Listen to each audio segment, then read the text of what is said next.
Jumlah investor pasar modal di Bali tahun 2022 sebanyak 161.979 Single Investor Identification atau SID atau mengalami peningkatan sebesar 29% dari tahun sebelumnya.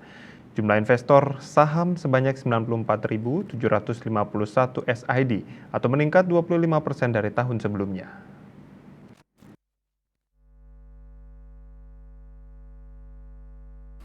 Kepala Otoritas Jasa Keuangan Regional 8 Bali Nusra Giri Tribroto mengatakan, berdasarkan survei nasional literasi dan inklusi keuangan tahun 2022, indeks literasi keuangan di Bali sebesar 57,66%, sedangkan secara nasional sebesar 49,68%.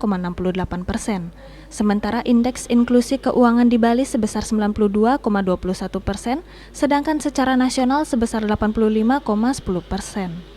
Tingkat literasi keuangan mencerminkan pengetahuan, keterampilan, keyakinan yang mempengaruhi sikap dan perilaku keuangan seseorang terhadap produk dan jasa keuangan di lembaga jasa keuangan formal.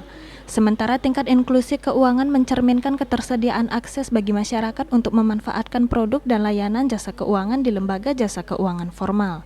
Khusus untuk tingkat literasi dan inklusi keuangan di pasar modal, masih terbilang rendah dibandingkan sektor jasa keuangan lainnya, yakni secara nasional indeks literasi keuangan sebesar 4,11% dan inklusi keuangan sebesar 5,19%.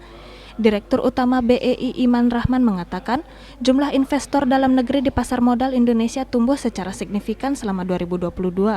Jumlahnya mencapai 10.311.152 SID dan jumlah investor saham sebanyak 4.439.933 SID.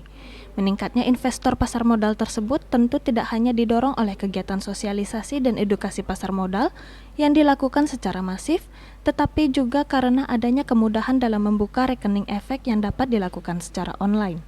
BEI akan terus meningkatkan upaya literasi dan inklusi pasar modal dengan menggandeng berbagai elemen masyarakat seperti desa adat yang ada di Bali.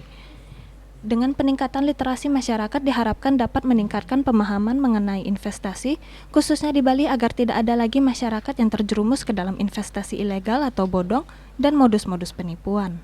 Cita Maya Bali Pos melaporkan.